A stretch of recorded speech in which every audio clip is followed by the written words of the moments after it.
very strange that I have a large nose, and I'll tell you why. I guess you're privileged to have a big nose then, because you don't live in harsh conditions. The habanero one? Holy fuck, dude.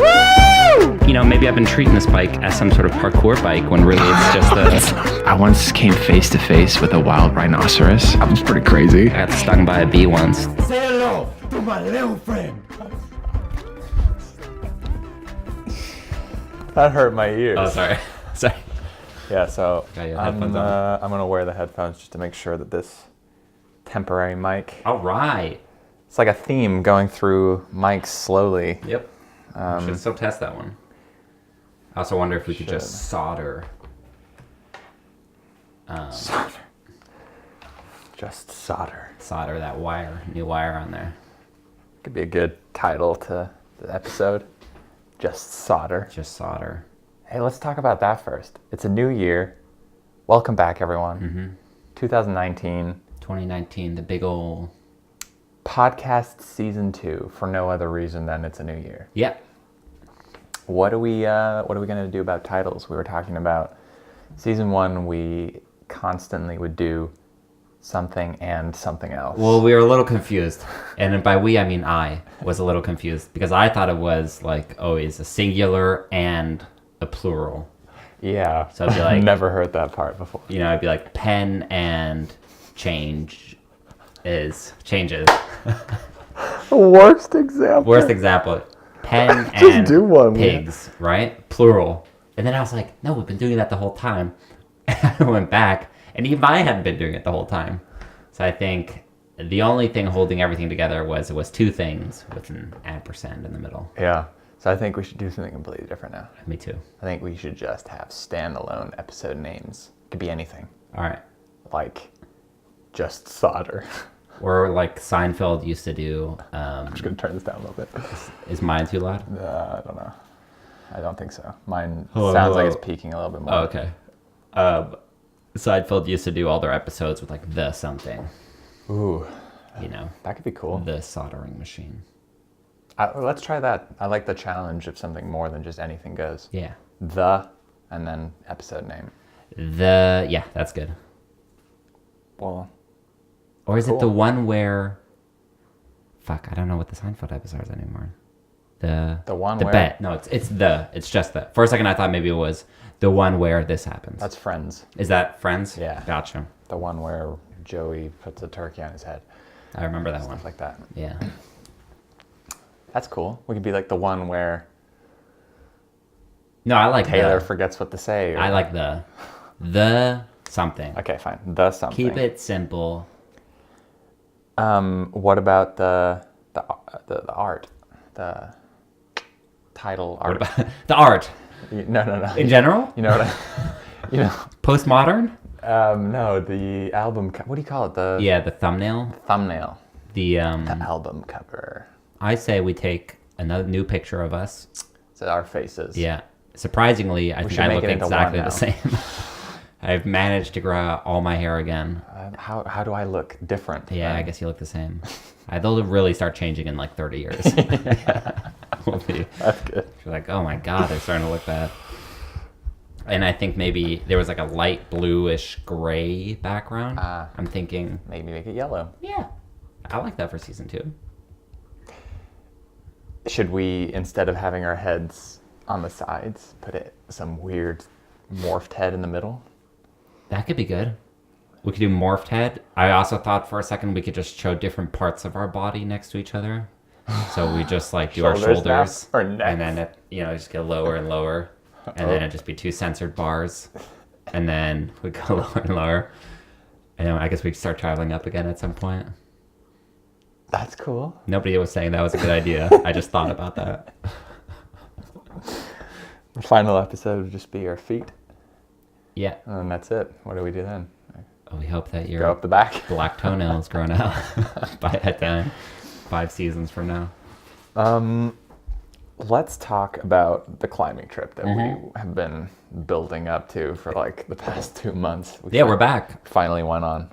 We did not record a podcast Like on we the said trip. we were going to do. Yeah. That's actually a bit of a shame, I think. Yeah, but it just- felt a little forced in the moment. Exactly. And when you're on those trips, I'm sure everybody can agree that by the time you set up your tent and you've cut everything inside and you've cooked on the camping stove and it kind of is like the end of the day, You're like, just done. I'm fucking going to bed. Yeah. You know, there wasn't much hanging around time. We really had a packed schedule. We did. Yeah. We had like 3 days, basically. Yeah. 3.5 days. Yeah. 2 nights. 29, 30. Oh, wow. Not even 3.5 days. No. 3 days. Yeah. Which, for some reason in my head, I thought we'd be able to do everything in the whole mountaineering book Yeah. in 3 days. Yeah. I was so ready to go through and practice every single thing I had been like Reading preparing about. for Yeah, you and sent me some reading about pictures. and Yeah. watching videos of and like getting some extra gear for. Yeah. And like, of course, like as soon as we're there, I'm like, we don't have time to do all that. Well, regardless of the time as well, is that to find that terrain Well, that's what I in mean. itself That's what I mean. is a fucking, You you don't know. have time to like, oh, we'll just practice some crevasse rescues on a glacier. Yeah. In my head. Right. Oh, well, we need a glacier. Yeah. But And there's no glacier nearby. We have to drive to one. Yeah. And then suddenly you need to, well, because let's walk through the trip. Well, another big part of it was that we really wanted to just kind of go and then plan as we went, Yeah. and not. We had get bogged decided we down did on not a want to plan. schedule. Yeah. Yeah, and it was a combination. We did not want to plan, and we didn't really have time to sit down. We didn't want to sit down and spend 2 days properly planning it. So we just decided to not plan anything at all. Yeah. Which is fun as well, and it adds to the whole adventure of it a little bit. 100%. But me and my brother, we took the train down, met you at like the foot of the Alps, Right. got a car, Yep. and drove to like the first Alp. The singular first Alp, right? Which happens to be in Allgäu. Allgäu, yep. Which is I used to, Kevin and Dennis and We've had them on the Ryan. podcast. They were on the podcast. They used to have a summer house there, Right. in Tiefenbach. Turns out Allgäu is a fucking huge area.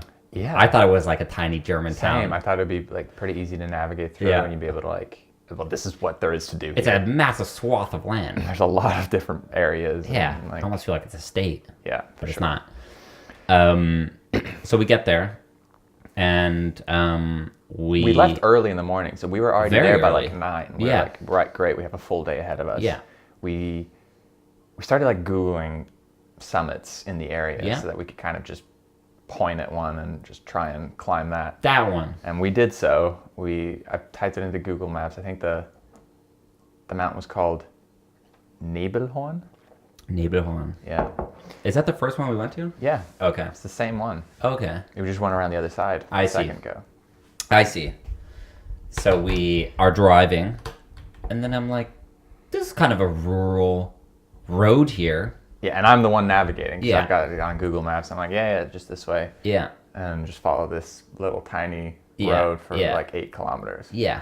which you did. We did, and then it started getting a little snowy, a little icy, and we did have 4-wheel drive, but we didn't have chains, and it's not my car, so I was a little bit precautious, Right. which was fine.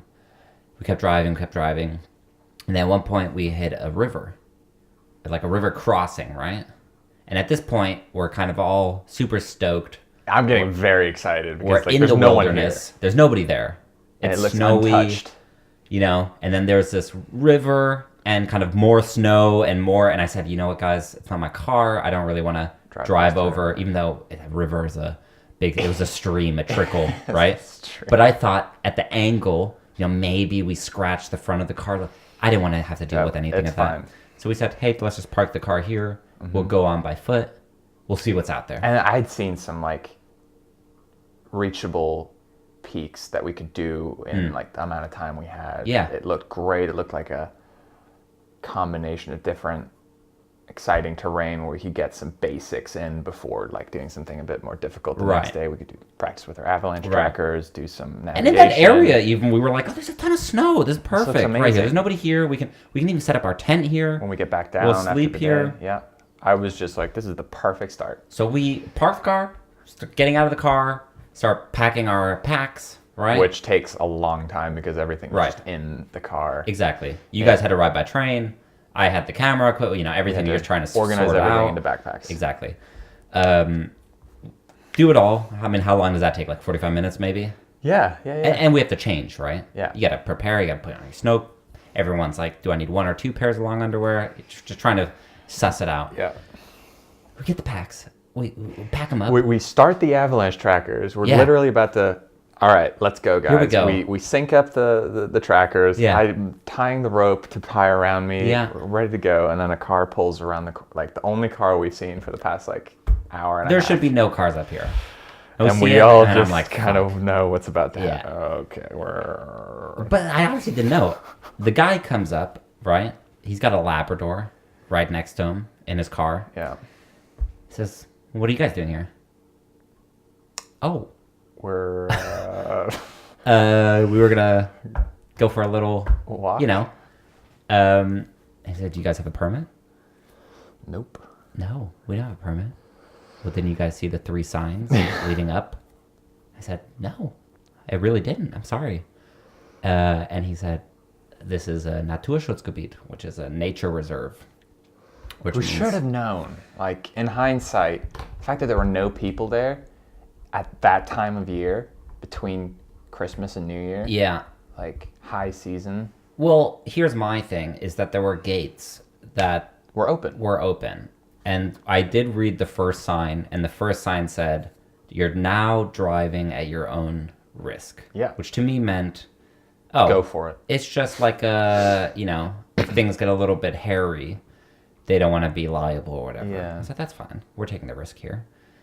And then I guess we didn't read the rest of the signs. And even though it was a nature reserve, I mean, I guess it makes sense that you're not allowed to drive your Yeah. car there. mean, And he we're said, if driving you on guys the road. don't get out of here right away, we'll give you a $200-$300 ticket. Yeah. And we're standing there. I think we'd already closed the car and everything. Yeah. With all our packs. And we're like, God damn it. And so, he drives off. And then we had to repack the car and turn around.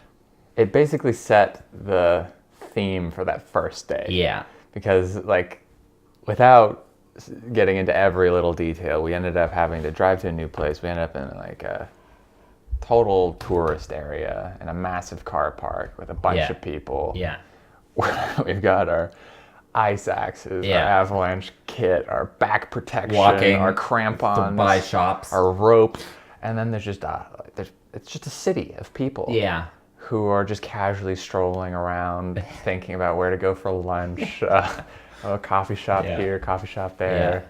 Kids playing on playgrounds, Yeah. and we just look very out of place. Yeah. It's also now midday. It's midday. Nobody would be starting Everyone's a climb like, at this why point. are you starting this late? Yeah. You just tell people we're looking at Yeah. us, but we were just determined to get something done that day. Yeah. So we were just like, all right, let's just walk in this direction. There's a Yeah. mountain there. Yeah. Let's at least try to get up to the snow line so that we Right. can do some stuff in the snow. Yeah.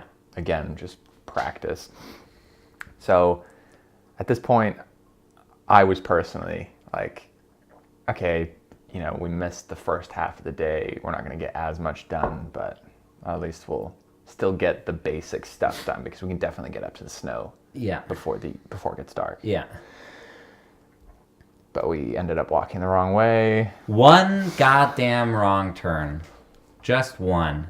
And we looked at it, and the thing is that we looked in one direction, and it was a nature reserve again. Yeah. And we said, well, maybe we shouldn't make the same mistake twice. These probably go in the same... They'll probably go in the probably general converge. direction of, up the mountain, right? And we just, think, like you right? said, You'd you want to think. hit the snow line. Yeah, we didn't want to make the same mistake twice, so we decided to go the route that Wasn't the everyone else is Naturschutzgebiet. also walking, Yeah. for one. Yeah. And this is right in the beginning, Yeah. mind you. And goes So- across a ski piste, sorry. Yeah, ski it's a cliff. Ski cliff. Um, We walked for 2 hours, and then suddenly, or an hour and a half, going uphill, and then Right. suddenly the path just starts to go downhill. Right. And you're like, What? Which is, by the way, the worst part of any climb for me is the starting off for the first hour or two, where it's like you're getting used to your pack weight and you're kind of sweating and your body's kind of regulating itself, and then It's also just not exciting. no, and it's It's nothing like a hike to look at. Yeah. It's just a hike to get to where you actually want to be. And we were kind of like, well, there's no fucking, we didn't have a strong purpose as to where we were going, Yeah. so it all felt very pointless in a sense. Just to try to get to the snow line. Anyways, we kind of reach a point where we're like, fuck, we're just going around the mountain. Yeah. You know, I think we were going up, and then at some point I just started going down again. And we were like, well, this obviously isn't leading anywhere. This is leading like to the neighboring town or something. I don't know where we were going. So we turn around. We decided to call it, basically. Yeah. We're like, all right, we wasted the day. Exactly. Let's at least go down, find a place to camp tonight so that we can make the most of tomorrow. And let's figure out what we want to do exactly. tomorrow. Figure out what we want to do tomorrow. Now that we know we're here. And then at one point, I just kind of looked out and I said, well, what about that mountain right there? This is the fun part of Yeah. not having planned anything. Yeah. Because you can just look around and you Yeah. can just kind of go off of what you feel like doing. Yeah. And we looked at it and it's like, oh, the bridge line kind of goes up, you know? And we could definitely just walk up with those trees and kind of see what's at the top there. Yeah. We'll figure it out. Yeah. So I just want to say we'll get to, you know, obviously we ended up going on that mountain. On the way back, this guy stops us because we're like way over equipped to be hiking on a hiking trail with like ice axes and fucking, you know, like all the gear. Kit. Guy who Yes. stopped us on the way down because we're What completely did over. he ask you? So we He's were, like I "Oh." said, we had to cross a ski piste Yeah. on our hike, right? Yeah. So there's like skiers going or whatever, and then somebody suddenly stops, and we're all in this kind of paranoid mood of having just been kicked out of the nature reserve. Yeah. He's like, "What are you guys doing with those ropes and helmets?" Yeah. And what'd you say? Because he asked you What first. did I say? Oh, I said, oh, we started way too late. Or just heading back down again. Yeah, and then he kept on asking you things, and you were just walking away, obviously just wanting to like avoid the. Yeah. And then your brother said something. Well, he said, oh, we were trying to climb the Nebelhorn. Yeah, and then I was like, no, we weren't. That's why I felt the need to come in. I was like, oh, we were just practicing. Yeah. And this guy must have thought like we were so sketchy. 3 people giving different Three different answers, stories. They kept asking. all really paranoid. And he was like, what? Then he kept on asking me, what are you guys doing? I said, why? Like, why do you want to know? Yeah. He's like, oh, I'm just curious. I was like, oh, I think I'm being a little paranoid now. I think you were. Yeah. 'Cause I was like, whoa, Taylor. Like, Well, I was just like, in German, it sounds very like, warum? Like, why? tell me why. And you're like, why are you asking? Well, it's also that weird thing where it's like, I don't know, just read my body language. Like, Yeah, I don't wanna obviously talk we're right all now. trying to walk away. We're in the middle of a ski piste. We're a little annoyed about the whole situation. And it's just like, I don't know, if I talk to someone and they, you know, they give an answer and they start walking away, I'd be like, all right, have a nice day. Yeah. I would be like, Well, tell oh, me no, more. but like, Yeah. he's like, your Well, tell family me is also everything. waiting Yeah, for you. They're like, come on. Yeah. Oh, no, I'm just curious. What do you do with the I ropes? think he was just someone who probably does a little mountaineering. I and see. was like curious about what we were doing. Well, I thought for a second in my head, I was like, maybe you're not allowed to climb here because of the ski piste. Oh. So in my head, I was like, why? We're just practicing. Oh, we're just doing some drills. That's why I said that. Because I thought if we had said, oh, we're That's going to the interesting. top, that he would have been like, dude, you're not allowed to climb here. Which would make sense if you're not allowed to climb by ski piste, because obviously rocks falling and whatnot. Yeah, I guess it wouldn't be the smartest to climb right above a ski piste. If Yeah. You're going to be scrambling. Well, a ski on piste rocks, is but it also a was, very like, pretty loose term flat for there. a centimeter of fake snow laying on the ground. Yeah, but that was a whole other issue. There's not very much snow, so No. getting to snow meant a lot of climbing. Height, yeah. Yeah. Yeah. So that was that. We then go down the mountain and we say, okay, we'll research the mountain that we kind of pointed at earlier. Turns out that is a mountain that is climbable in winter for, beginners. Which was tough because the issue is that a lot of these mountains that are like Stufe 1 oder 2, which is like your difficulty 1 or 2 in the summer, suddenly become very serious climbs in the winter. The snow, obviously. makes everything more dangerous. And a lot of the mountains, at least I was looking up, people were like, do not go without an experienced, what do you call it? Somebody who kind of leads you to the top. Mountain guide. Mountain guide, exactly. So it's hard to find a balance between, like, what are we capable of, what is safe, but we still want to push ourselves. And from the bottom, you just don't know. I mean, you're just looking at mountains, you're like, I don't know. Well, this is the downside of not planning. Yeah. Yeah. So, we decided to go for that one, Fellhorn, Yeah. which meant that we'd have to get up quite early the next day. Right. So we wanted to find a place to stay. So we start making some calls. We're like, oh, there's a bunch of campsites in the area. Great. We'll just call them. We'll spend the night. We'll get up really early, pack up all the stuff. We'll kind of pick a campsite close to the start. And then we'll climb this thing the next day. And we start calling, and they're all fucking booked up. It turns out there's a ski jumping competition in this area that we're staying in. Yeah. And everyone is flooding to this place. Apparently. And so everything is booked. Everything is full. Apparently ski jumping is not dead. All of the tent areas in camping sites, because it's also illegal to wild camp in Germany. Right. First of all. Well, we should mention that. Here it's, there's so much to talk about. In my head, I honestly thought you could go out into the forest, pitch a tent, as long as you're respectful. I would even understand you're not allowed to start a bonfire or something. Yeah, for sure. I thought you must be able to do that. Just because it's nature, it doesn't really belong to any. I mean, it's public property, blah, blah, blah, blah. In my head, that was kind of like, oh, of course we'll be able to do that. Turns out that's not the case at all. No. You're not allowed to camp anywhere. There's a loose kind of rule that you're allowed to set up a camp for one day.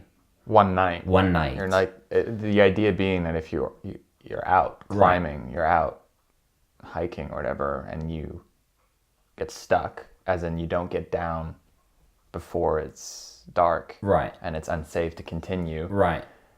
You're not, it wouldn't be illegal to Pitch it. sleep Right. one night. Exactly. Or I think the idea is also that people don't hang out in the same spot for 10 days. That it's like you got to keep on moving. The point is that you just need to sleep. Right. And it's safer that way. Exactly. But then we quickly found out with the sun going down and not having any... I mean, literally, we called... Your brother must have called 6 or 7 places. Then I called like 4 places. Going further and further out from the city. Yep. Like, do you guys have one tent spot? Nope. A tent spot for 3... I mean, literally, we need like 3 meters... Not even 2 meters squared. Yeah. The thing is that all of the camping places had used all of their tent spots for caravans. Exactly. No one's camping, or no one's tenting, or whatever you call it. No. We're the only people trying to tent. So every time we call someone, they're like, tent? Tent? Yeah. Do you have any? Nope. No. Besetzt. No chance. And obviously because they have a certificate, they are all, as a camping spot, I'm sure, if you're at max capacity, it doesn't matter that you can squeeze in. You're not legally allowed to have over a certain amount of people. But to us, it's frustrating because it's like we can see, like, we just fit right there. I mean, I'll sleep in a parking lot if I have to. I really don't care. Because it also suddenly becomes very difficult to find off of a road anywhere where you could tent. Yeah, it's extremely steep in most of the places where we're kind of looking, and then there's a lot of snow in some of the places in our tent. We didn't have a tarp, or it wasn't insulated, so we kind of needed a bit of a clearing, which we thought, we'll get under some trees or, something like that. And it's just way more complicated than you think. In my head, I was like, I think there are trees forever. We'll just walk into the forest for 30 minutes and tent. But then, like, on the second day, we were like, here would have been perfect. I think it was also like just the location we were in, just a bunch of annoying circumstances, and that road compiling. Short story short. Yeah. We slept in the car. Which was an experience. It was fine. It was cold, but surprisingly okay. Right. And it was we were a little bit nervous because some parking spots had specifically said no camping. Right. It doesn't stop here. No. So finally, we're like, okay, fuck it. We're going to sleep in the car. Yeah. We've kind of dealt with that mentally, Right. and we've just finished cooking. This is what we're doing. like, all right, and now we're starting to like settle down a little bit. Right. It's not so stressful But even anymore. before that, we looked at these other parking places that were actually right where we were going to start our climb the next day. It said specifically, no camping. Can't stay here overnight. Then we kind of find a parking place that's a little bit more vague. There's no signs that say no camping. There's just one other camper van. And we're like, thank God. Yeah. They're probably in the same situation as us. They can't Exactly. find somewhere to stay. They've decided to stay in this parking lot. It must be okay. Let's go there too. Where it's the two of us. Yeah. At least we can keep each other. Be like, oh, we didn't know. We thought they were there. Or Right. they can say the same thing. We can like build off of each other's strength a little bit. Exactly. And then, a snowplow comes into the parking lot with some sirens on and stuff. It's just turning around.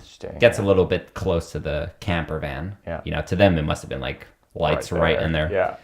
Then suddenly we see some rustling in there. They start taking off the window protections. And they slowly start to drive off. They leave us. And we're like, no, we're there. You guys were our savior. Yeah. So short story shorter again, we decide we're going to sleep in the car. We're going to stay there. We're going to turn off the lights. We're going to hope that nobody sees us. And then the fucking police show up and pull in. Oh, my brother's like, oh no, it's just another camper van. And I'm like, oh great. And you just go completely silent because you saw that they were police straight away. And I think it's just the way the whole day went. I think we were just suspicious of everything, aware of everything, kind of like stressed out about things that, in hindsight, like what were we actually doing wrong? What is Well, the it's big when deal? you're in that situation, you're just like exhausted already. Mentally, it was you're less. kind of I didn't not care about the quite police. there. I was more just like, please don't tell us that we have to find a place tonight still. Yeah, because that was Or like I just getting want to park later. the car and Yeah. like sleep somewhere. Yeah. I'm about to knock on someone's door and be like, hey, sorry, Can we I sleep just in your backyard? literally sleep in your parking lot? We just need to park our car somewhere. So they knock on the window and they're like, what are you guys doing? I was like, oh, We're just eating a bit. eating. Yeah, because we had just cooked. We had cooked some beans and rice and stuff and we were all eating in the car. It's pretty hard to sell that we were just... Completely fogged from the inside. Yeah. It probably looked like it was... You couldn't Just a see cloud of through- smoke. Yeah. That's But no, it probably, was that's just- probably what they were thinking. It was just frost and we're eating. Condensation. And in my head, I'm trying to think, like, how do we... what do we say? I can't really say that we're not trying to stay here because we've taken half the car and shoved it underneath the car Because to make room to sleep my inside. brother to sleep in Right. the back. And so they start asking us, what are you doing? And I just said, oh, well, we were going to plan on sleeping here if that's all right with you guys. He's like, yeah, totally fine. And I was like, well, oh, okay. I don't know why it's so funny, but it just was. Because We I just think we were all assumed- like, no, please don't tell us to Tell go. us to go Yeah. after everything. Or give us a ticket. I mean, I'm also getting worried that, like, somebody's just going to be like, here's a 200 euro ticket. Yeah. Because you're not allowed to be here. All kind of stemming, I think, from this first guy who just showed up in the middle of fucking nowhere. That's what I mean. It's like everything building on... Exactly. It Previous just sets thing. the tone. That you like. And then I started thinking, if the police is here, they're probably out for people like us. I guess people must like us must do this all the time and just show up and try to... Because it would make sense to me that they try to enforce that so that people are forced to go to the hotels and spend money in the town, and that obviously supports the tourism, and that's all great and good. Because we weren't spending any money. No. Brought our own food, brought our own car. to sleep Exactly. in. So Not buying any lift passes. No, just we were hiking doing- around. We literally spent zero money in this area. so that's what was going on. And then they just say it's fine. Yeah. And I was like, oh, thank you guys so much. And they're like, you good? Okay. I'll see you guys later. And then we were all kind of like able to relax and be like, okay, we could be here. This is fine. We need to sleep in the car, which is the next issue. But we're not going to get kicked out tonight. We'll get some sleep for this mountain climb. And to me, the trip was... what I really wanted to do was... I wanted to be uncomfortable. To kind of appreciate comfort afterwards. if that makes sense. Yeah. I wanted to go on like a really physically hard trip and go through some stuff that's not obviously comfortable in the moment, but afterwards you appreciate the experience. Yeah. And you learn from it. And Yeah. I think the car for me really did that, because it wasn't great, but I loved it because it was fun. It's just what we had to do. And it was like, I went out to pee at one point and the stars were just insane. Yeah. And that just kind of made it for me. That was the first time of the trip when I was like, oh, like this is great. Yeah. This is cool. Yeah. Like, we had a weird start to the trip, but these stars are kind of like, this is what I want to see. Yeah. This is why I want to be out and do stuff like this. Yeah. For moments like that. Yeah. So that was good. Yeah, I think I really love sleeping cars. When I did the road trip from LA to New York, we slept in the trunk, and there is something very it's not that it's not fun physically nice, but it's like, it's okay. Yeah. And you start to get in your head that it's like this big deal, and then you realize, oh, it's fine, it's whatever. No, and this time it was even funnier because I had to sleep with the steering wheel. So I had the weirdest sleep position where first I tried to get my seat to go like this. I thought maybe I could sleep like this, kind of with my ass up a little bit and a little bit straight, and I had no fucking room. And I was like, oh my fucking God, I'm never gonna be able to sleep like this. And then luckily you gave me the suggestion. I was like, why don't you just put the seat back a little and just sleep like sitting down, basically? Yeah. And then I did that, got a little more leg room, and then that turned out to be totally fine. And I got into the weirdest position when I was sleeping. I got into this like ball in my sleeping bag. Yeah. I made everything tight, wedged my head into the like seat and the door thing, and then I like fell asleep for like 3-4 hours. Yeah. No problemo. And then I think we all got up at the same time at one point, and we were all like, not sleeping much more. I think my brother struggled a bit more than we did. Yeah. But overall, I think it's not like it ruined the next day or anything. No, we had a warm meal. We had a place to sleep. Yep. And then we woke up to just ultimate condensation on the inside of the car. A thick sheet of ice on those windows. And we were ready to go. I think we got up at like, what did we do, 6:30? And no, we got up at 5:30. 5:30. And then, thank God for that fucking alarm. I was waiting for that. I think we were Someone called you at 4:30, and I was like, yes, finally. Excited. Yeah. Like, I did want to, I think Kevin called get me. out of it. I was totally delusional. I was like, what? You answered it? No, I just looked at it. And I was like, why is he calling me at 4 a.m? And then I turned that off. And then I was the same way. By the time 5:30 came, I was like, yes. I was ready, but I was also like so cold. So like, because we also hadn't turned the car on. So I was like, let's turn the car on. Get the seat warmers going and stuff, defrost a little, and then get ready for this goddamn climb. For the actual frost. Yeah. And then we started climbing the Feldhorn. I think at 7. Got out 7:30. Yeah, surprising. Takes 2 hours from waking up before we left. Yeah, a lot to do. A lot to do. Got cooked, do all that stuff, and then I think it was a pretty slow start too because everyone's really cold in the morning, bit, it takes literally I think it took like 30 minutes to defrost the car. But yeah, how much you want to talk about the Feldhorn? How far into this are we? I feel like I got bogged down in the details here. I think we went off so specific. I think let's just talk more in general. I wanted to talk about the last day in detail. That's the day where shit got kind of let's just skip. Serious. We climbed the mountain. Big deal. Well, I think maybe some context would make sense. Is like, like I said, I wanted to do a bunch of stuff. I was like prepped to do a bunch of all these technical things. Yeah. And again, in hindsight, it's so easy. Look, I was like, obviously, we're all climbing together. Yeah. I can't suddenly be like, all right, let's do this very technical part of the mountain. Right. When this is your first time on the mountain or on a mountain climb. Right. And my brother's not at all comfortable with it. Right. And so it ended up being a super physically demanding hike. Yeah. But not very technical. There wasn't anything difficult about it. No. Other than just putting one foot in front of the other. Yeah. And mentally it's long, it took 9-10 hours to do. Yeah. But then the last day. Yeah.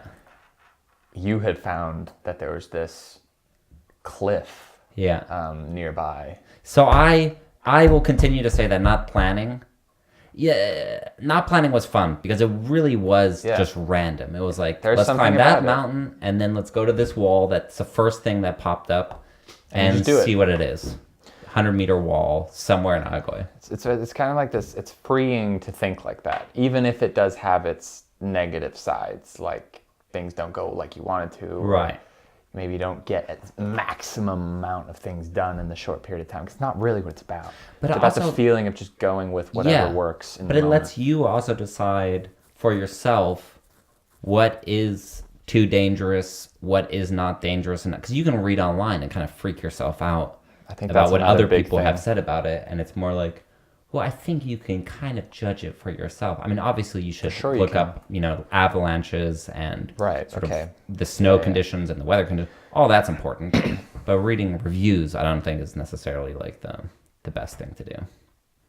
What was it that we were talking about today? Like, oh yeah, like Googling symptoms for, diseases. Yeah. Or, I'm feeling this and this. What does that mean? Yeah. It's like, It kind of freaks you're you just out. going to get results that you can't really do anything about. You don't Right. know, they're not meant for you. They're meant for the person who wrote them. And Exactly. It's hard to know what exactly they mean by that, or does that apply to me, or Yeah. what is experience, or Yeah. what does make something more technical. Yeah, there's a lot of factors, and I think that is the part that you can judge it for yourself when you're there. You know what you can do Exactly. if you have the basic knowledge of traveling on that in that kind of terrain. Right. Yeah, I think you can judge it. And kind of- if anything, it's kind of like the driving thing I said, where because of the speed limit signs, they were constantly changing. In Aga, for whatever reason, it was like every fucking 50 meters would be a different speed limit. I said, I think it's more dangerous that I'm constantly looking at that, making sure I'm not going too fast because I'm so concerned about not getting a ticket, than if I just judged for myself what a safe speed to drive on these roads is. yeah. And I feel like you have a very good internal sense of what is safe and what is not safe.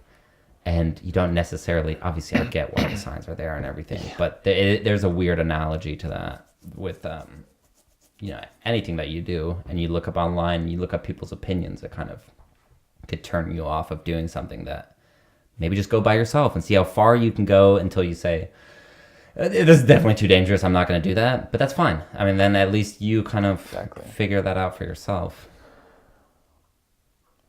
The cliff. The cliff. So you'd found this cliff, Kraftwerkwand. a 100-meter cliff, Mm-hmm. where we wanted to do some rappelling, Yes. which is something I've done quite a bit of because I used to do a lot of caving Mm. a couple of years ago. What a freak. And you do a lot of single rope ascending and descending, meaning that you just have one rope that's hanging down and you need to have the equipment necessary to mechanically descend and ascend Yeah. the rope Yeah. without anything else. Yeah. So you're not actually physically climbing a wall, you're purely moving up and down the rope. Right. Which is quite a technical thing to do, and there's quite a lot of steps you need to know. So I thought, why not ask Taylor if he wanted to do it too We do it. for the first time. So we decided to practice on a tree first to Yeah. to go through the steps Yeah. many times. Yeah. And for those of you who don't know, it's not like you're climbing up the rope. You have, like you said, you kind of got the gear Like a mechanical that device lets you kind of essentially add handles and foot loops to the rope and kind of lets you with your own strength. it goes up the rope but not down the rope. Yeah, So exactly. you push it up and you pull yourself up, and then Right. the other one goes up, Right. and it sticks in the rope. Again, move up. Exactly. Sticks. Next one goes up. Pretty cool system, I thought. Yeah. And then you have something called a descender where you thread the rope through, and it gives Right. you enough friction that you can slowly feed rope through it, and it lets you Right. kind of glide down, Right. or ideally makes you glide Yeah. down. In our case, makes you jerk Stutter. down slowly in very seemingly out of control Yeah. movements. But in control. And I think the main thing that you were showing me is that at some point you have to transition from one to the other. Yeah. which obviously needs to be done safely. Properly. Yeah. And the way you do it is, it takes a long time because you have to keep checking that you're doing it right. Yeah. Because you might do it wrong. Yeah. But the safety systems in place mean that you will catch the mistake before you rely on it. Right. So it's a lengthy process. It's not really that long, but it's more than just like, all right, click. You got to like go through a bunch of steps to make sure that you've done it correctly and stuff Right. like that. And you just have to memorize it. Yeah. It's not physically hard or anything. But there are definitely things that if you don't do it correctly, you can get stuck. It's not so much that you can fall. Again, the safety things are in place so that you just can't. Yeah. Unless you are trying to jump off the rope. Well, I remember I kept on thinking in my head that BBC guy who was filming the birds. At some point, you just hear zzz, and he just fell to the floor and like broke his leg and everything. And then in my head, I was like, "Huh?" I don't know about this. He was shooting like Planet Earth or something. Okay. And they were, you know how they have those behind the scenes stories, kind of, and he was one of them. And yeah, he just was on one of those, you know, harness on a rope, and he just fell down this massive tree, and like broke his leg and blah blah blah. Blah blah blah blah Blah blah blah. blah. So I thought it was strange that you were like, well, nothing can happen as long as you have these safety precautions in. And I was like, well, why would that guy go without, you know? Right. And I remember being very vague what he said. He was like, oh, something with the harness went wrong. Something like that. Right. And I was like, no, well, what? What? Tell us what. Yeah. I'll just be like, something Well, went. obviously, it's not that nothing can go wrong, but Right. it's just that the thing that goes wrong is something that's just, it never happened. Like a harness ripping or the rope getting cut or something. or yeah. the metal physically bending out of shape. And Right. That's why you pay so much for those simple carabiners. Yeah. Carabiners cost like $40 because they're made a certain way. They're basically, shit. you can't break them. Good shit. So maybe you tell it from your perspective more, because I've done it before and it still was nerve-wracking for me to kind of step out over that 100-meter cliff, Right. just hanging by a rope. Well, here's what I liked. So we did the little thing on the trees, right? And then we said, okay, let's go on this hike, and we got to get to the top of this 100-meter. It's like a monolith, basically. I don't know what you'd call it. Just in the middle of a plain. Like a dome. Yeah, it was a weird, just jutting out. It's not like part of a mountain or something. It was its own mountain. It's its own little 100-meter column, basically, right? So you got to go on this little hike, and we had to figure all that out. And there was a path that you could kind of follow. Yeah. And then at some point, we ventured completely off of the path. Can you hear yourself? Yeah, I can hear myself. That's the part I really liked. That was the same with the mountain Navigation? climb. It's just kind of going. your As soon own as you go instinct? off the path, everything just feels a little bit more like you're kind of exploring new terrain a little bit. Yeah. And you know, when there is a path, your brain kind of shuts off and you kind of just follow it. Exactly. You know, You and you stop don't really. thinking. Yeah. And I definitely enjoyed sort of getting off the path, going up, climbing, trying to figure out, not really knowing where you're going to go. You know, we kind of know, like, well, obviously we saw this massive sheer cliff over there. Gotta be left, not right. Yeah. But then it becomes very difficult to find it. Oh, we talked about that. It's like, how do you not find a 100-meter cliff? Yeah. That's like, it's 100 meters tall and it's like at least 100 meters wide as well. I mean, massive. Huge. And, well, that was a really interesting thing, which was the same with the mountain. When you're at the bottom or like halfway up and you're looking at a ridgeline and you're like, oh, well, look at that. That's a tiny little ridgeline up there. Or like, look at that feature up there. And you see all this stuff. As soon as you're up there, it looks totally different. Yeah, it totally does. Like completely. I couldn't even recognize. I was like, obviously on the ridgeline at some point I knew like, okay, that's what I saw at the bottom. But it is pretty crazy that, you know, something can look so intimidating from a distance, but when you're close up to it, you know, like some of those bigger mountains we were looking at, I was like, fuck, there's no fucking way you could get up that thing. But then just having done this mountain now, I'm like, the can closer you imagine. get, Yeah, you can you imagine, start to yeah. see the cracks in the rock. Like, yeah, you can climb up this. Oh, this isn't actually as crazy as it looked from a distance. Because you're looking at a ridgeline at a distance, it looks like a fucking Knife you're edge. about to walk balance beam on like a 10 centimeter. Yeah, I didn't know. I'd never been on a ridgeline. So it was kind of the same with the cliff, where it was like from a distance, like, oh, it's right fucking there. You just walk up, walk left, and then you'll fucking see it. Once you're up there, It takes like an hour to yeah, find. oh my god, because you're like, where the fuck is this thing? You're looking at trees. You're kind of leaning over the edge. You're like, there's kind of like shrubbery on the way down. We don't want to be there. We're looking for this cliff. Yada yada yada. We find it, and you start to set up the ropes. And I think I was almost calmed by your brother's. He was quite nervous up there because we had kind of traversed a little part. There's some exposed areas we had to cross. Exposed meaning slipping the wrong way could actually lead to something pretty serious. Pretty in bad. terms of like you could fall Right. very far. Right. I mean, chances of slipping maybe aren't so high. You can probably do a lot to stop yourself, but Yeah. the risk started to go up a little bit. It was there were consequences. Yeah. Of like if you didn't pay attention or if you tripped on something or focus. So he was kind of trying to calm himself down a little bit, and I think by that I was like not really nervous at all, really.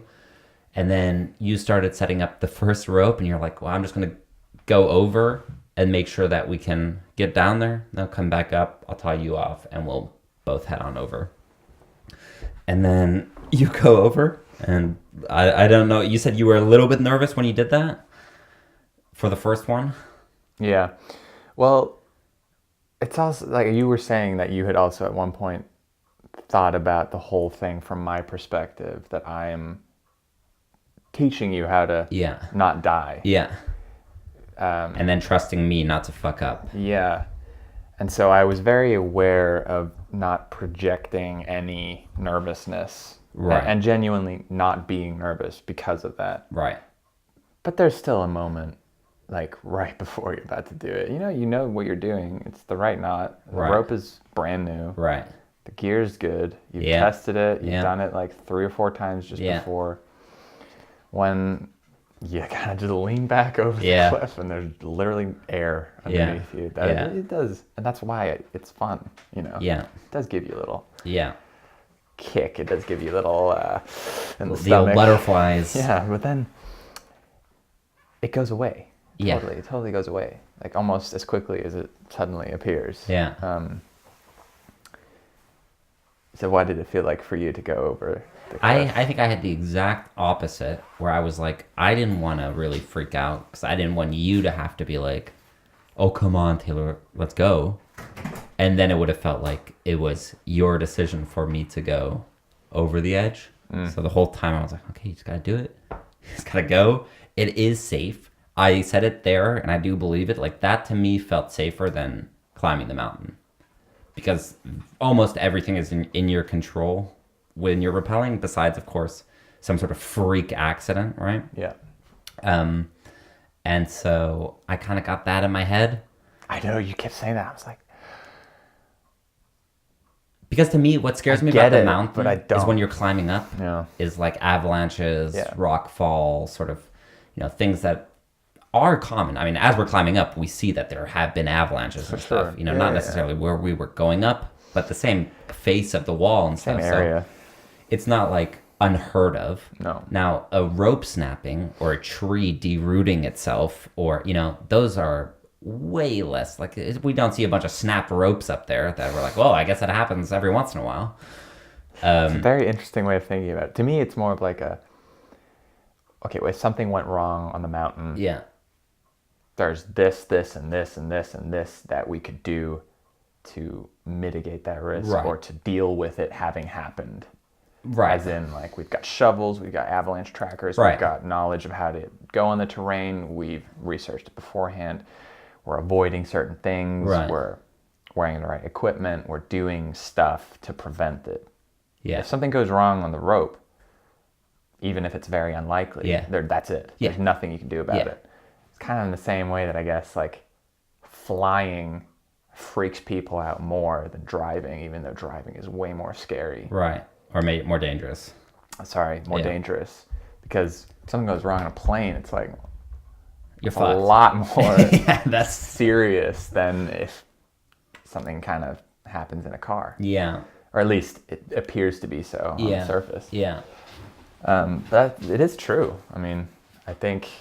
That's how I felt, but your mind does play little tricks on you. So I went over the edge, which is, I had never done that before. So that in itself is an interesting process of trying to kind of like lean to one side, avoiding the It was a very not clean beginning. Very awkward. And like you had said, the descender kind of, it works best when all your weight is on it, especially somebody like me who's light. I think I really need to put some pressure on it for it to work. So at the beginning, you're not really horizontal on the wall at all. So you're kind of getting these awkward, so you kind of got to feed in the rope a tiny bit. So you get these weird like, whoop, whoop. Yeah. Whoop. So yeah, I went over the back, and then I saw you, and then we were both hanging on this 100-meter wall. I loved it. I thought it was so much fun. I thought it was great too. I think it was the best part for me. Really? 100%. I really enjoyed. Made me want to do so much more of that stuff as well. Yeah. Because to me, mountain climbing is what I want to do more of rather than rock climbing. Yeah. But this year I've done a lot more rock climbing than mountaineering, and I'm just starting to get really into that as well. Right. I think we're the yin and the yang of each. I'm much more into the rock climbing. I want to do more multi-pitch climbs. Well, the same now. But yeah. I like the rope work. I like the knots. I like the using kit and gear to get you to where you need to be and to make you safe. And hanging somewhere is you're just not supposed to be cool. As well. Yeah, exactly. It's defying nature a little bit. Yeah. Like you're seeing those rocks and you're like, I'm not supposed to be here. It is bizarre to be here. Yeah, it's very like overhang. There's an overhanging rock, and you're like, I was dangling at one point. Yeah. And just air because that rock was poking out so much that I couldn't touch the wall. Yeah. Your rope wasn't long enough. Yeah. Or as long as mine to get to that point. Yeah. You still had a similar experience. But then like the mountaineering for me is a lot more about like the hardship and the struggle. Oh my and, like God, the dude. mental battle to do it. And it's like you start, I think we all said that. It's like we'd take a little rest. Yeah. You'd start again. And like, no joke, 5 steps in, you'd be like, holy fuck, dude. It's tiring. I need You're a carrying break. a lot of gear. Yeah, we were carrying a lot of gear. A lot of weight. We carried weight again because I was like, well, we might need all. Because I was so ready to be able to if we reached a point. I'm also so paranoid after the first time we climbed a mountain and couldn't do it because there's just a little piece of snow. Right. That's never going to stop me again. Yeah. Well, no, that was less the snow and more the team. That as well. Right? But had we, known that was going to be there, rope would have helped. We could have totally done it with the team as well. Yeah. Which we also brought too much gear on that one. Yeah, for sure. We keep on going off with these massive. We'll learn. Yeah. Smaller rigs would be good. But anyways, this rappelling, it was really amazing.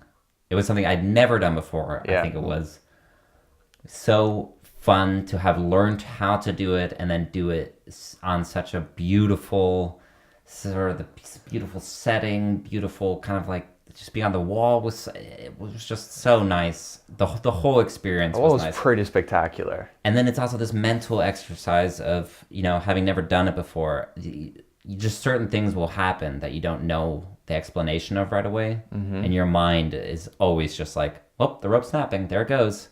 Because we were rappelling down, I think mine was on a little bit of a brush. Yeah. So at points, I would kind of not be doing anything and it would go, what? What the fuck is that? Why am I going down? Yeah, why am I slowly going a little bit lower, lower, lower? And Did you get any like creaks or cracks? Well, it was on the top. Kind of. And you kind of freak yourself out because you're like, oh, that looks kind of sharp a little. That could cut the rope, And then it's this exercise of like, that's fine. Yeah. Like nothing's going to happen. We'll be completely fine. Right. And we'll be up in a second and we'll be laughing about how fun that was. Yeah. And then... We're recording a podcast about it. That's exactly what happened. And yeah, it's pretty awesome. Definitely want to do that more. And there are multi-pitched climbs on that wall. I don't know that specific one. I think we kind of went off a cliff that hadn't been climbed on much because there's a lot of loose boulders, and I don't think you would want to climb on that. That's what I was going to say. Like, it was dangerous because of the loose rock. Yeah. And it was good that we were kind of spread out. So Yeah. I wasn't directly. We also below watched you. out that when you were lower than me, because he had a 60-meter rope and I had a 30-meter one. Yeah. When you were way lower, I just stopped Moving. everything. Yeah. My foot nudged a boulder. I was like, okay, I'm stopping. It was a little scary. And I saw those overhanging rocks, and I was like, if these boulders are loose, if that one goes, holy fuck, yeah. So, did the whole thing make, like, the trip in general, did it make you want to do more of that? Definitely more. I mean, I think I always like anything, like you said, that makes you uncomfortable because, you know, we had these vegan sour candies, and it's like I've never enjoyed a sour candy like that quite before. It's those moments where it's like things that are so ordinary in life, and so you're so, what do you call it, when you're just used to something so you don't really appreciate it anymore, right? Like a warm meal, right? In that context, suddenly a warm meal and being around your friends and all that is just like super meaningful all of a sudden, and it's super good food, and you know, it doesn't matter that it's just mushy and whatever. You're just like loving that moment, and when you're freezing and then you get to go in the car afterwards and warm up, and all of that I find amazing. And being, you know, terrified hanging off a cliff and then coming back up, and that sort of feeling of like, oh yeah, like that was fucking insane. Oh my God, that was amazing. And like now talking about it after, the whole process is, you know, is wonderful, and I do really enjoy it.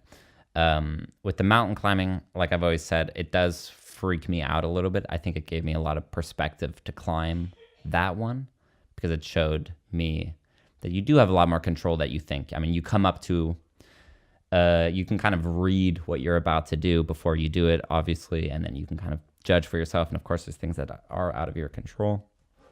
But I was more in control than I thought we would be, you know. But I don't know if I would ever want to climb like Everest or anything like that. I don't think that's necessarily in the books. Sorry about the audio quality for this last part. Man, we are running on. We also don't have our camera. We're running on fumes here. We don't have our. I left all the equipment at my place this morning, so. Because I definitely think if you want to film me on more mountains, it's good that you liked it. Yeah, no, I'm with you to a certain point. I'm sort of like, you know, you hit the mountains where you say there's 40% of the people who climb them die. I don't know if I have that burning passion for that in me. Well, I mean, there's a lot in between. Exactly, that's what I'm saying.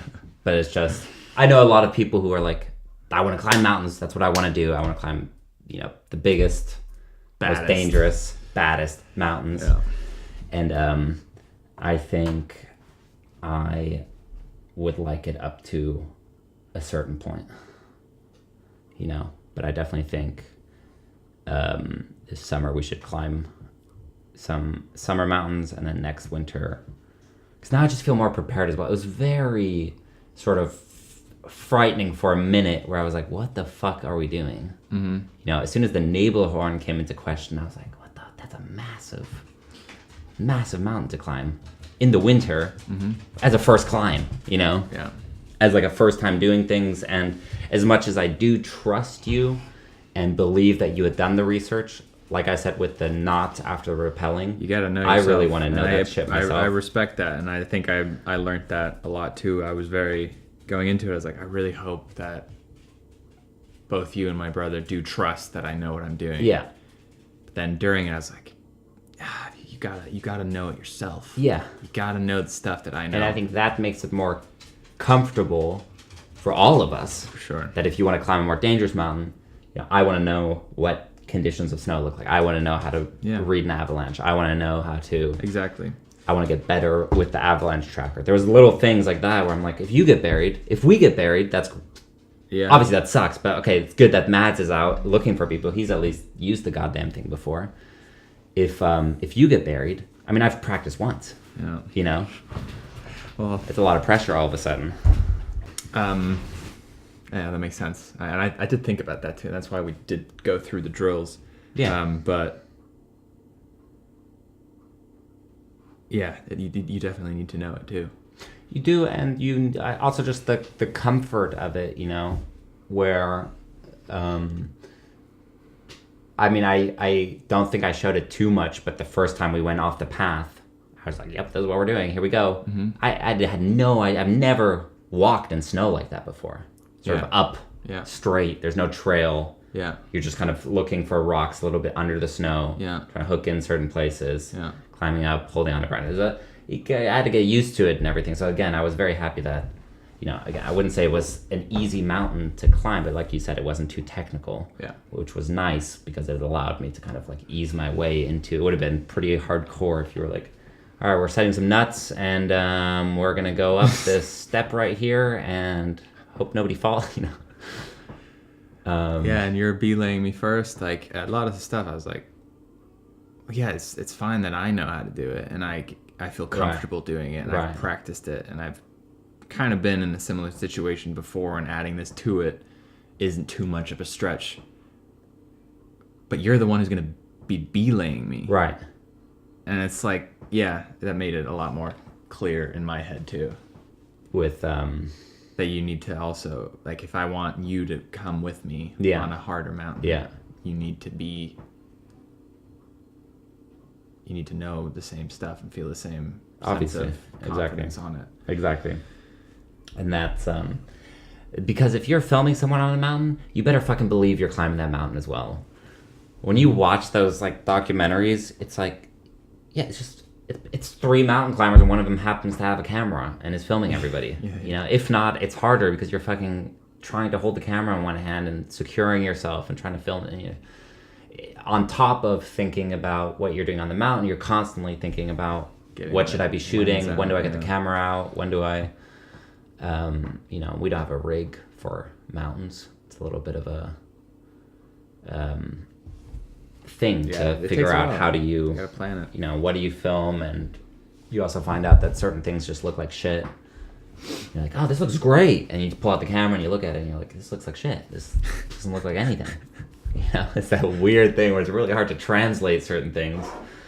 We're like, look how high we are, and then on the telephoto it just looks like, you know. And that's what experience is. Yeah. Because, you know, in theory you know what'll look good, or in theory you know that these are the things to look out for if you're looking for where's more prone for an avalanche. Right. And once you're there, you start to realize that it's not as obvious to identify as the theory is, and like having had to think it through on your own in that specific unique location gives you the experience. Right.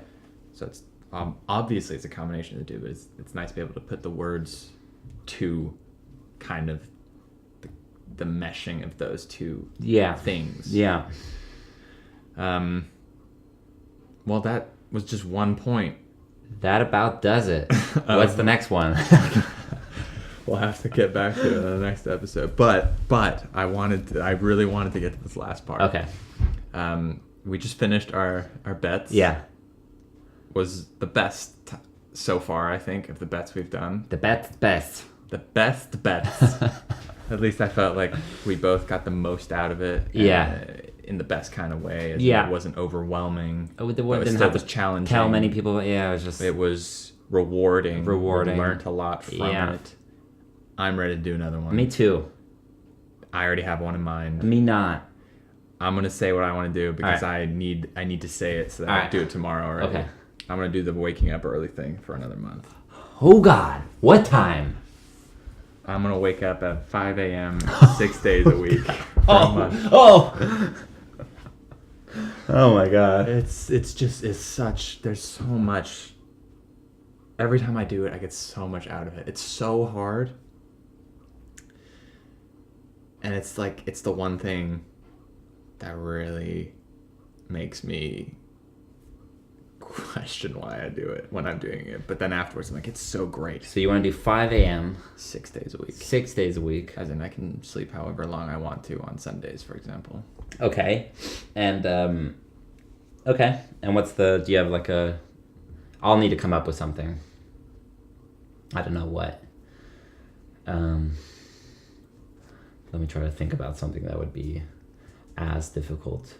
I'm not interested. You don't have to. I don't think that's the right thing to do if you're trying to match it in difficulty to make it fair, because that's what I've wanted to do for a while. This is in the same way that I wanted to work out, and that felt like a very natural thing to say. Yeah. This is something I've also been playing with for since I did it last. Well, I just want to. I should do it again. I should keep doing it. I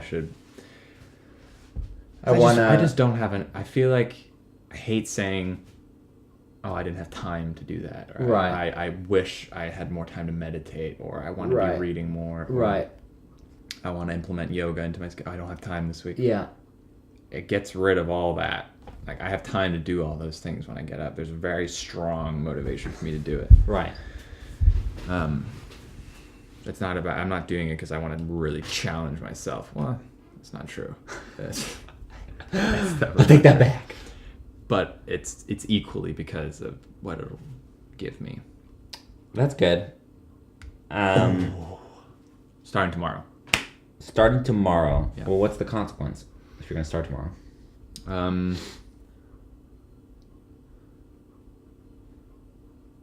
It's got to be something quite big. You'll be up at 5, so you'll have routine. Still start work at 9, right? Yeah. Yeah. That's why. It gives me all that. You just time want for extra myself time. I see. Okay. to do the things that I'm having to not do because I'm too tired. Nice. Or like by the end of the day, I'm not gonna suddenly do it because then there's other things that are happening. Yeah, I mean, you have Other very people are awake, yeah, other yeah, people obviously, are yeah. involved. I can't just do whatever I want. Yeah. Well, what's the consequence? Or should we come up with it? You'll just do it. Unless you have one. Any ideas right now? I had it. What were the other ones? You had to go to the beach naked, but that's too easy. Yeah. You'd have to dance in the grocery store. That one really, I was like, I really do not want to do that. Yeah. You have to. Oh, you can come in. Do you have an idea? We're just ending the podcast, but I've just made a new bet with Taylor. Oh, are you hungry? That you're gonna love. Shocker. Are you hungry? Waking That- up really early. I'm waking up at 5 a.m. 6 days a week Do you want some food? for a month. Did you say 6 a.m.? 5 a.m. 5 6 a.m. days a week for a month. And he's gonna play drums every morning. He's learning the drums. That's This is my really new hobby. antisocial. You can't do that when you live with someone.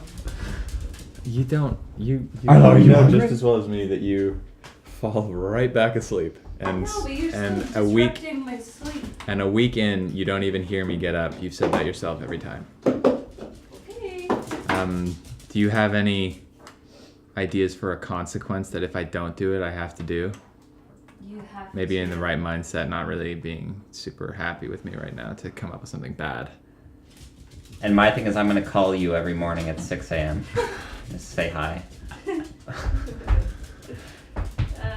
Okay. Oh, wow. Okay, yeah, I've got good ideas. Okay, let's hear it. Something dishes related. Something trash related. All right, let's do a little cheeky combo. There can never be. Well, I like this because if Phoebe's involved, then she'll really make sure you're up at 5. Any 5:01 bullshit, Yeah. she'll let me know. Yeah. You're not coming up with something for me to also do. It's if I don't do it, I have to do this thing. So it should be something that I'm trying to avoid. Right. You know, something I don't want to do. Okay. 100 chores of Phoebe's choice. Yeah. Yeah, just like you have to do what I say. I do that anyways. No, but you have to do it when I say it. I not pretty just, much like, do that anyways. Do the dishes another day. 2 a.m. I want a pizza now. I want you to go to the pizza place, order a pizza with cheese, and then tell them you actually wanted it without cheese. That is terrifying to me enough that is a good one.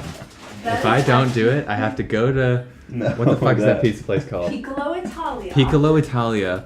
Order 3 pizzas, 1 for each of us, with cheese, and then at the end say, "Oh, I said without cheese," and have to deal with the wrath of those guys. Oh my god, they are ruthless. You cannot leave until you're not allowed to pay for extra pizzas. So you've got to stay in there My for hands at are least sweating. 10 minutes and be like, no, I am not gonna leave. I want my pizzas without cheese, That's even though like you know you're in the really wrong. bad. I'm not lying. That's I think good. that's a really good one. That's so that's mean horrible. there. They are. All right, that's what I'll do. That is what he will do. I will not do that. I will get up instead. I will think of that when I wake up. Oh, that's too easy. No, that's too easy.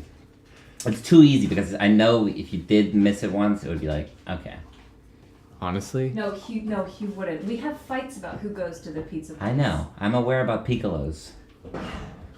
I mean, you can try and come up with something worse. I will. That freaks me out. I will come up with something way worse that will also affect both of us. And I will come up with a bet for myself. You'd be happy to do that? What? I'd be happy to go to Piccolo Italia, order 3 cheese pizzas, and then say, actually, I want them without, and No, I refuse to pay wouldn't be happy to do for it. 10 minutes. But compared to dancing in a grocery I store. would 100% rather dance in a cringe. grocery store. What? 100%. Ugh. Twice over. Okay. Well, I'll still think of something. Okay. And we will find out next week What that on is. season 2 of BBB.